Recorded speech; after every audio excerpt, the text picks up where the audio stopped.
नमस्कार भक्तांनो, राम नामाचा चमत्कार किती मोठा आहे याबद्दल आज आपण कथेमध्ये जाणून घेणार आहोत.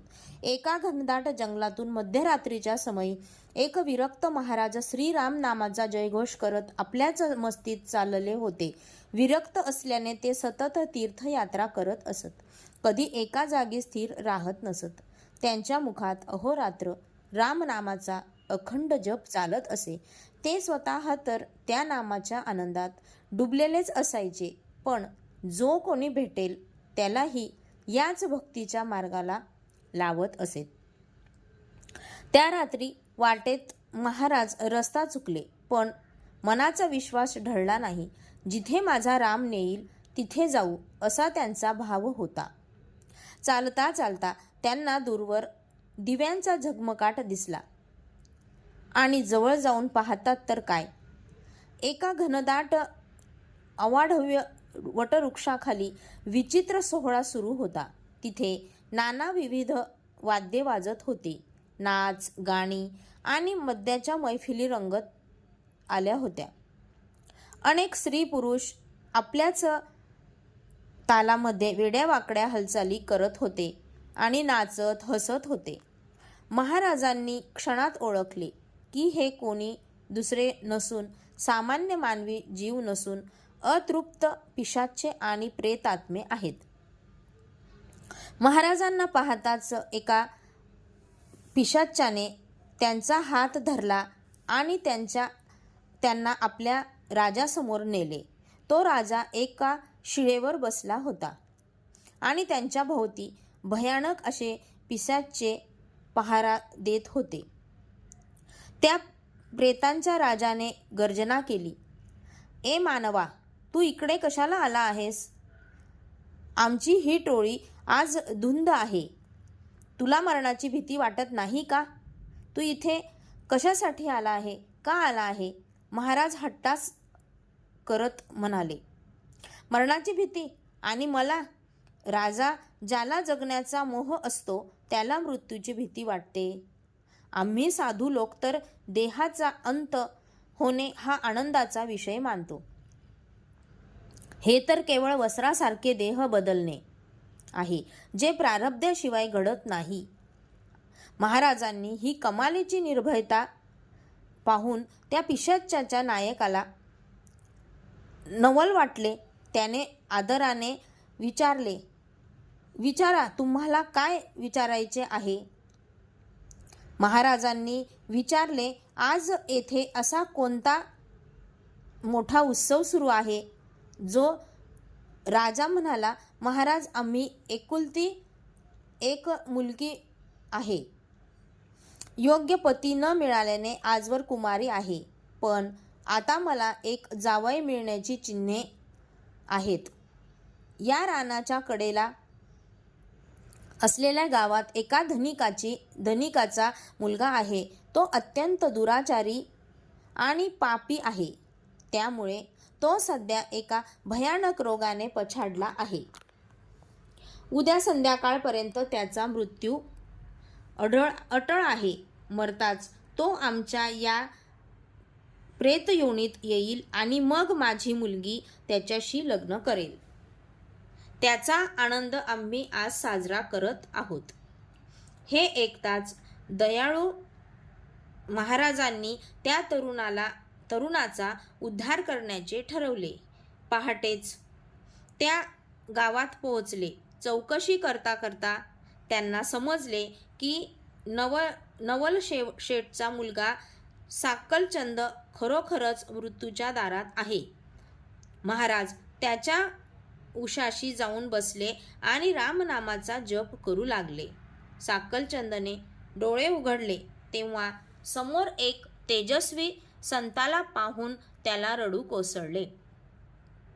तो म्हणाला, "बाबाजी, मी आयुष्यभर खूप पापे केली आहेत. आता देवाच्या दरबारात काय तोंड दाखवायचे?" म्हणून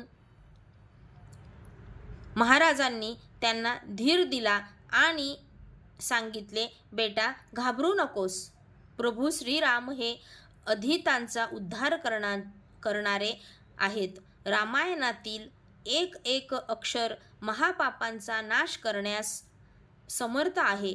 तू आता तुझे सर्व चित्त एकाग्र करून रामनामात मिसळून जा. दिवस मावळत आला तशी साकलचंदची प्रकृती बिघडली. अंतकाळ जवळ आला आहे हे पाहून महाराजांनी त्यांच्या कानामध्ये पुन्हा रामनामाची आठवण करून दिली. मुखातून शेवटचा राम शब्द बाहेर पडला आणि त्याचे प्राण पखेरू उडाले. त्यांचे अंतविधी उरकल्यानंतर महाराज मध्यरात्री पुन्हा त्याच वटवृक्षाखाली गेले. पण आज तिथे स्मशान शांतता होती. तो प्रेतांता राजा हताश होऊन डोक्याला हात लावून बसला होता आणि सर्व पिशाच्चे रडत होते. महाराजांनी विचारले, काय झाले? काल तर मोठा उत्सव होता आणि आज हा शोक का? तो राजा चिडून म्हणाला, तुमच्यामुळेच आमचा घात झाला. तुम्ही त्या मरणाऱ्या पापी माणसाला रामनामाचा मार्ग दाखवला आणि शेवटच्या क्षणी त्याच्याकडून नामस्मरण करून घेतले. त्या नामस्मरणाच्या जोरावर तो प्रेतयोनीतून सुटला आणि थेट वैकुंठाला गेला. आता माझ्या मुलीशी लग्न कोण करणार? ती तर कुवारीच राहणार. केवळ एकदा घेतलेल्या रामनामात नरकातून उद्धार करण्याची किती मोठी शक्ती आहे हे प्रत्यक्ष त्या पिशाच्चाच्या राजाकडून ऐकून महाराजांना गदगदून आले. त्या पिशाच्चाच्या राजाकडून सत्य ऐकून महाराजांच्या डोळ्यामध्ये आनंद अश्रू आले. त्यांना खात्री पटली की केवळ एकदाच पण मनापासून घेतलेले रामनाम देखील जीवाचा उद्धार करू शकते.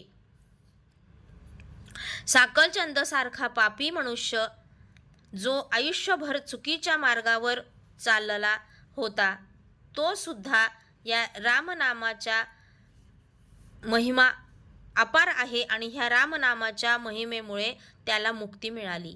एकदाही श्रद्धेने घेतलेले रामनाम नरकातून मुक्ती देऊ शकते. कधीच उशीर होत नाही.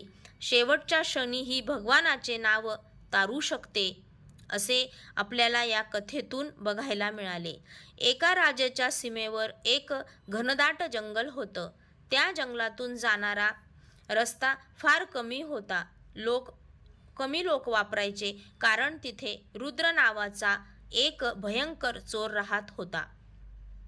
त्याच्या नावानेच लोक घाबरायचे. कोणी त्या रस्त्याने जाण्याचा विचार देखील करत नसेल आणि विचार केला तरी गावातील लोक त्यांना थांबवायचे. जाऊ नकोस, तिथे रुद्र आहे असे त्यांना सांगायचे. रुद्र लहानपणापासूनच कठीण आयुष्य जगला होता. भूक, अपमान आणि अन्याय त्याच्यामुळे त्याच्या मनात जगाबद्दल प्रचंड राग साठला होता. एक दिवस त्याने ठरवलं की या जगात चांगुलपणाला काही किंमत नाही आणि त्या दिवसापासून चोर बनला. सुरुवातीला तो फक्त चोरी करत होता, पण हळूहळू त्याचं मन कठोर होत गेलं. त्याला लोकांच्या वेदनाही जाणवत नव्हत्या. एके रात्री काळोख पसरलेला होता. वाऱ्याचा आवाज आणि पानांची सळसळ सोडली तर सगळीकडे अगदी भयान शांतता होती. रुद्र नेहमीप्रमाणे एखाद्या प्रवाशाची वाट पाहत होता. तेवढ्यात त्याला दूर एक मंद आवाज ऐकू आला, राम राम. तो आवाज हळूहळू जवळ येऊ लागला. रुद्रने झाडामागून डोकावून पाहिलं तर एक वृद्ध संत शांतपणे चालत होते. त्यांच्या चेहऱ्यावर विलक्षण शांतता होती आणि त्यांच्या मुखातून अखंड रामनामचा जप चालू होता. रुद्र लगेच बाहेर आला, तलवार उगारली आणि त्या संतांच्या समोर उभा राहिला. ए म्हाताऱ्या, जे काही आहे ते दे, नाही तर इथून जिवंत जाऊ देणार नाही, असं त्या म्हाताऱ्याला बोलला. पण त्या संतांच्या चेहऱ्यावर किंचितही भीती नव्हती. त्यांनी शांतपणे डोळे उघडले आणि रुद्रकडे पाहिलं. त्या नजरेतून करुणा आणि भीती नव्हती. ते हसले आणि म्हणाले, बाळा, तुला खरंच काय हवं आहे? असे ते रुद्राला उच्चारून म्हणाले. हा प्रश्न ऐकून रुद्र थोडासा गोंधळला. आयुष्यात कुणी त्याला असं कधी विचारलं नव्हतं. तो चिडून म्हणाला, मला पैसा हवा आहे, सोनं आहे हवं आहे, असे तो त्यांना म्हणाला. संत शांतपणे म्हणाले, हे सगळं तुला कायमचं समाधान देईल का? असा प्रश्न त्यांनी त्याला विचारला. रुद्र काही क्षण शांत झाला. त्याच्या मनात कुठेतरी हलचल झाली, पण तो लगेच स्वतःला सावरत म्हणाला, मला विचार करायला वेळ नाही. तेव्हा संत म्हणाले, ठीक आहे, पण एक छोटं काम करशील का? फक्त एकदा राम म्हण. रुद्र मोठ्याने हसला. मी रामनाम? मी चोर आहे, मी कशाला रामनामाचा जप करू? संत म्हणाले, तू काही गमावणार नाहीस, एकदा म्हणून बघ. काहीतरी वेगळं वाटल्यामुळे रुद्रने चिडून एकदा म्हटलं, राम, असं जोरात तिरस्काराने म्हटलं. तो शब्द उच्चारताच त्याच्या मनामध्ये काहीतरी बदललं. जणू आत खोल कुठेतरी दडलेलं काहीतरी जागं झालं. अचानक त्याला त्याचं संपूर्ण आयुष्य डोळ्यासमोर दिसू लागलं. त्याने केलेले अपराध, लोकांचे अश्रू, त्यांचा आक्रोश, हे सगळं त्याच्या डोळ्यासमोर येऊ लागले. रुद्राच्या हातातून तलवार खाली पडली. त्याच्या डोळ्यातून अश्रू वाहू लागले. ते थरथर संताच्या पायावर पडला आणि म्हणाला, मला वाचवा, मी खूप पाप केलेलं आहे. संतांनी त्यांच्या डोक्यावर हात ठेवला आणि शांतपणे म्हणाले, राम नामच तुला वाचवेल. ते असे शांतपणे त्याला बोलू लागले. त्या रात्रीपासून रुद्रने आपलं आयुष्य बदलायला सुरुवात केले. तो जंगलातच बसून रामनामाचा अखंड जप करू लागला. दिवस गेले, महिने गेले, त्याचा चेहरा बदलला.